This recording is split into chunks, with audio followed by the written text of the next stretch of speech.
Assalamualaikum warahmatullahi wabarakatuh. Alhamdulillahirabbil alamin, wassalatu wassalamu ala asrofil anbiya'i wal mursalin wa ala alihi washabbihi rasulillahi ajma'in. Amma ba'du. Puji dan syukur atas kehadiran Allah Subhanahu wa taala dengan melafazkan hamdalah alhamdulillahirabbil alamin, dan salawat serta salam tidak lupa kita curahkan pada baginda kita Nabi Muhammad SAW. Allahumma sholli ala sayyidina Muhammad wa ala ali sayyidina Muhammad. Yang terhormat Bapak Dr. Iwan Agus Priyono MPD selaku dosen pengampu mata kuliah Teknologi Pendidikan.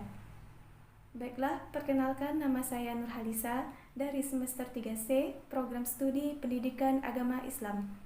Pada kali ini saya akan mempresentasikan mengenai pengembangan media teknologi pendidikan audiovisual sekaligus sebagai tugas mata kuliah Teknologi Pendidikan. Seperti yang kita ketahui, ilmu pengetahuan dan teknologi sudah mengalami kemajuan yang sangat pesat, khususnya teknologi informasi. Media komunikasi bukan hanya mempermudah dan mengefektifkan proses pembelajaran, akan tetapi media komunikasi juga membuat proses pembelajaran lebih menarik. Baiklah, yang pertama kita akan membahas tentang media audio teknologi pendidikan. Media audio adalah media yang mengandung pesan dalam bentuk auditif. Alat yang digunakan dapat berupa kaset, piringan suara, atau radio yang dapat merangsang pikiran dan perasaan pendengar sehingga terjadi proses belajar. Yang pertama, audio kaset. Audio kaset berupa pita magnetis yang dapat menghasilkan suara jika diputar dalam tape recorder.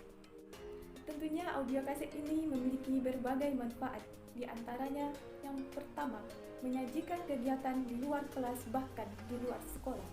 Yang kedua, menimbulkan berbagai kegiatan seperti diskusi, drama, dan lain-lain. Yang ketiga, memberikan efisiensi terhadap pengajaran bahasa dan musik. Yang keempat, pada pelajaran pendidikan agama Islam mendapat memberikan efisiensi terhadap pengajaran Al-Quran, doa-doa, dan lain-lain. Selain manfaat, audio kaset juga memiliki karakteristik positif, yaitu untuk tujuan kognitif, audio kaset dapat digunakan untuk mengajar pengenalan suara suatu objek belajar. Untuk tujuan psikomotorik, audio kaset dapat digunakan untuk keterampilan verbal. Materi pelajaran sudah terpaket sehingga mudah direproduksi. Selanjutnya kita akan membahas tentang radio.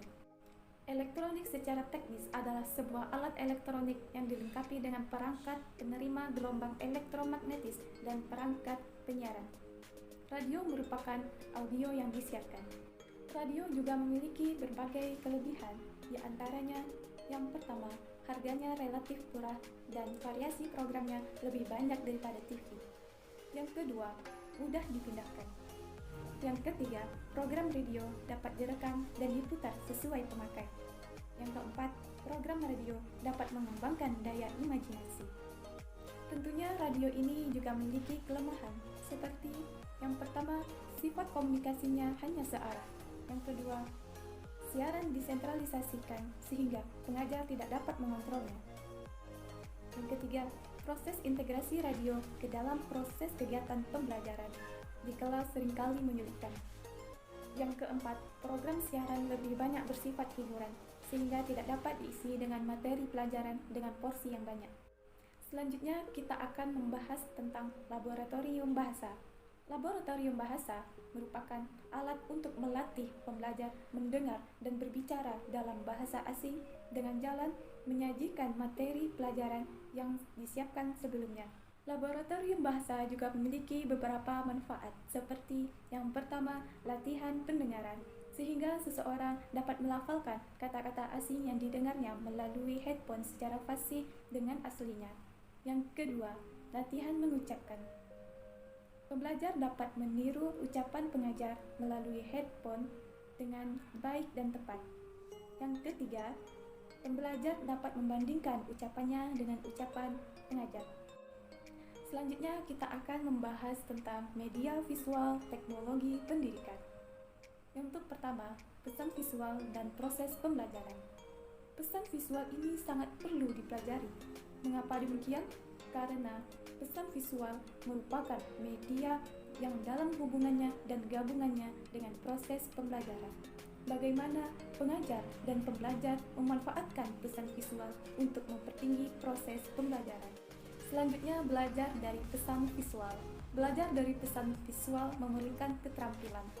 Karena dengan melihat pesan visual, tidak dengan sendirinya seseorang akan mampu belajar daripadanya. Itulah sebabnya pembelajar harus dibimbing agar dapat menerima dan menyimak pesan-pesan secara tepat. Adapun unsur-unsur visual yang harus dipertimbangkan menurut Bustandi dan Sucipto yaitu kesederhanaan, keterpaduan, penekanan, keseimbangan, bentuk, garis, tekstur, dan warna. Selanjutnya kita akan membahas media audiovisual teknologi pendidikan. Media audiovisual adalah seperangkat alat yang dapat memproyeksikan gambar bergerak dan bersuara. Alat-alat yang termasuk dalam media audiovisual ini yaitu televisi, video, VCD, satellite, dan film. Yang pertama, televisi. Televisi sebagai media pendidikan dan pengajaran tentunya tidak akan lepas dari kelebihan dan kelemahan. Adapun kelebihan dari media televisi yaitu yang pertama, memiliki daya jangkauan yang cukup luas. Yang kedua, memiliki daya tarik yang lebih besar karena memiliki audio visualnya. Yang ketiga, batasi ruang dan waktu. Yang keempat, dapat menginformasikan pesan-pesan yang aktual. Sedangkan kelemahan dari media televisi seperti yang pertama, pengadaannya memerlukan biaya yang mahal. Yang kedua, tergantung energi listrik sehingga tidak dapat dihidupkan di segala tempat. Yang ketiga, sulit dikontrol, terutama jika terkait dengan soal jadwal belajar di sekolah. Yang keempat, mudah tergoda pada penyajian acara yang bersifat hiburan sehingga membuat suasana belajar kurang serius dan kurang efektif. Selanjutnya, VCD. VCD yaitu gambar bergerak yang disertai dengan unsur suara dan dapat ditayangkan dalam medium video atau VCD. Media video atau VCD sebagai media pembelajaran memiliki karakteristik sebagai berikut. Yang pertama, gambar bergerak yang disertai dengan unsur suara. Yang kedua, dapat digunakan untuk sekolah jarak jauh. Yang ketiga, memiliki perangkat slow motion untuk memperlambat proses atau peristiwa yang berlangsung. Selanjutnya, media sound slide. Slide merupakan media pembelajaran yang bersifat audiovisual. Secara fisik, slide suara adalah gambar tunggal dalam bentuk film positif tembus pandang dan dilengkapi dengan bingkai yang dapat diproyeksikan. Penggunaannya dapat dikombinasikan dengan menggunakan audio kaset dan dapat digunakan secara tunggal tanpa narasi. Adapun kelebihan dari media sound slide yaitu yang pertama, dapat menyajikan gambar dengan proyeksi depan maupun belakang. Yang kedua, portret berukuran kecil dan mudah didistribusikan sehingga praktis dalam penggunaannya. Yang ketiga, dapat dikontrol sesuai keinginan pengguna.